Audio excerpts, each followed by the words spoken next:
Just tell us what the sort of fixture breaks allowed you to do. Was able to get a fair bit of work into him. We had a fairly tasty couple of days. Good session on the Monday. Then we trained Thursday, Friday, and then we allowed them the Friday, Saturday, Sunday off. So freshened them up a little bit. Came with good intensity leading into this Warrington game.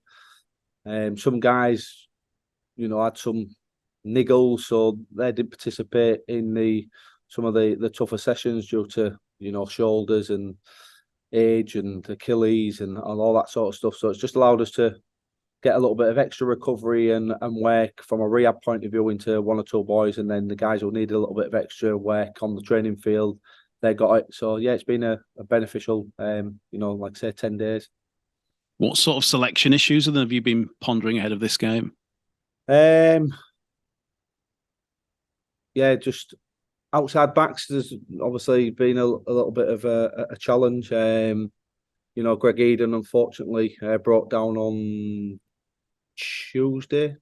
Tuesday. Yeah, sorry, Tuesday. Yeah, brought down on Tuesday. On his joining in the team field session. So felt that calf again. So we're gonna have to get that assessed again, and back to square one with regards to Greg. So that's really really disappointing for us. So I'm not sure the length of time that's going to be, but we're just waiting on a scan and have a look. Unfortunately, so that's why Greg's not in the squad. Albert Vete should be back in full training as of next week. Obviously, he's been a calf as well. He's brought some energy on the training field, and hopefully he'll be within the training next week with a view to possibly being selected in the 21. So, that's a positive. Paul McShane's had his operation on his arm. So, he started the long road to recovery. So, yeah, we've had some, bad luck from a player's point of view, an injury point of view. But I'm a big believer in, you've got to focus on the guys that are available to you, and let's make sure that they're ready and prepared to put in the best performance that they can against Warrington tomorrow night. Since that last game, you brought Riley Dean in. What will he give you, do you think? And how disappointing is it that he's not allowed to play against his parents' side this week, do you think? I can understand their reasons. They'll know all about Riley's qualities and feel if he comes into the team for us, it could cause them some problems. Very smart rugby league player is Riley.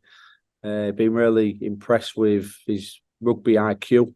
Got a real nice set of skills. His short pass and long pass is very, very good. Got a good kicking game, both short and long. So he'll add, some organisation and a little bit more control in that pivot position, and it allows us to obviously explore in getting, Jack Broadbent probably to his more favoured position, which is, the centre spot. So, Riley will certainly come into consideration for next week's game against St Helens, and, credit to him. He's not given a great deal away with what we've tried to ask him. I tried to ask him all different ways, what Warrington be doing, but fair play to the kid as a professional. He's not giving too much away, and I cannot totally understand that. So I understand obviously Warrington's reasons, and the way that Riley's gone about this week he's been excellent. So yeah, it'll be good for us. Are you on the lookout at the moment for any other potential new faces? Yeah, we're having a look, but the positions that we're looking, in middle positions, it's proving tough, and with every game what goes by, issues happen at other teams where you may have been looking, suspensions and injuries and all that type of stuff. So there's a lot of teams in the same sort of boat as us. They're all looking, but a lot of clubs are reluctant to offer up any players because they're needing them themselves. Have you sort of had anyone that you thought was on the hook and then suddenly has been reeled back in? Yeah, but I don't really want to comment about other players at other teams. Obviously, out of respect to those other teams and those players, I don't want to, divulge too much. What about the Wolves on Friday then, given the fact it was 38-0, wasn't it, in round 6? How demoralising was that, and how much better do you feel you need to be this week?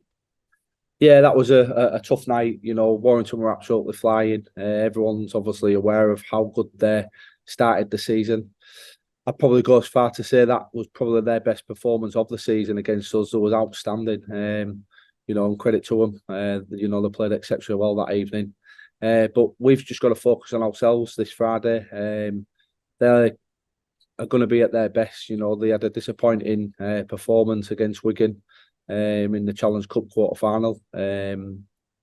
Darrell reviewed that and spoken of the areas that they need to improve, and we could be on the receiving end of a bit of a backlash. So we're expecting the best of Warrington Wolves, and the best of Warrington Wolves is a very, very dangerous team. So we'll need to be good on both sides of the ball, defensively, making good contacts and dealing with the threats that they pose, and equally, with the ball in hand, making sure that we're completing some sets and our ball control is good, to put their defence under pressure. So, yeah, it's going to be a challenging game, but one we're looking forward to.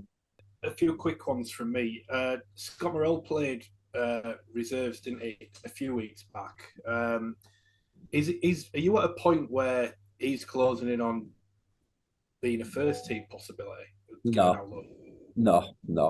It was just the nature of us losing some players at such late notice against Salford, and then the impact of the injuries that we had in that Salford game, losing Paul McShane to a broken arm and then Mahe Fanua to a head knock.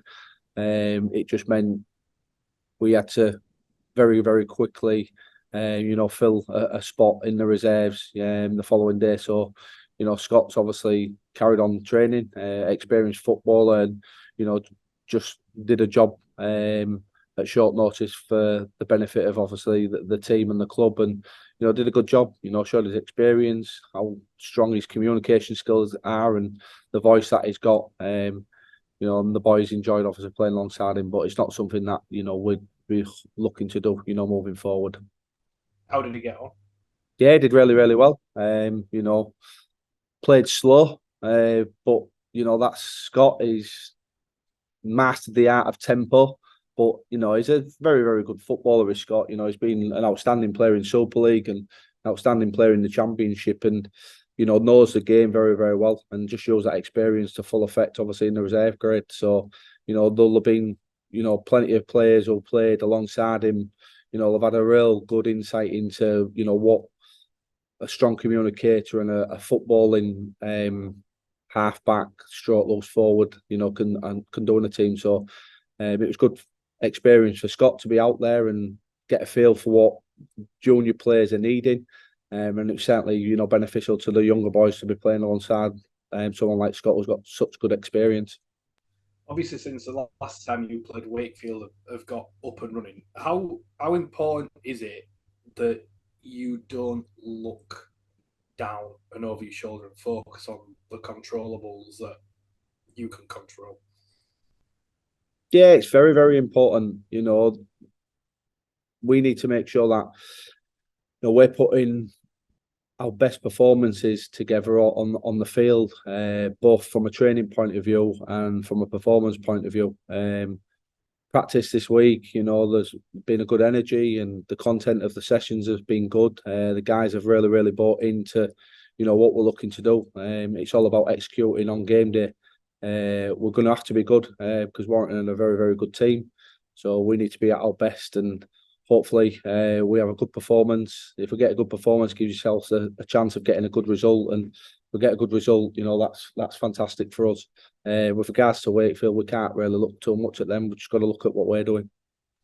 Just on that, look, it's no doubt that you need help wherever you can get it. That includes from the terrace. Have you got a message for the fans at the minute? Because naturally, they're disappointed about the season's going, so on and so forth. But you need them on your side, don't you, ultimately?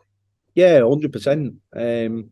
But it's a two-way thing. We need them on side, but we've got to give them something to get excited about.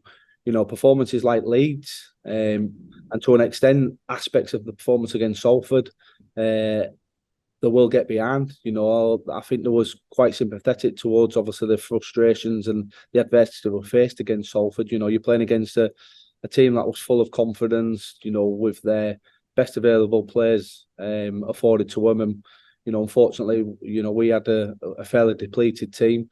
The fans could see that the effort was there. Yep, execution wasn't great. And, some players, you know, had a poor night, but if the fans can see that, you know, you're trying hard despite the adversity that you face, you know, they'll get behind you. You know, there was unbelievable at Magic Weekend. I'd go as far to say, you know, we was the best supported team at the Magic Weekend, you know, because the performance against Leeds showcased what they want to see, which is a team that's got full energy, full of pride, you know, fighting for every inch, you know, working hard for each other and playing with the pride that the shirt warrants. And if fans can see that, you know, they can accept, you know, losses, but it's the manner of the performance which is what supporters get behind. And, you know, we need to make sure that we give the fans something to get behind, and we desperately need them to stay behind us and help us, you know, and support the players who are on the field. And that's so important for us moving forward.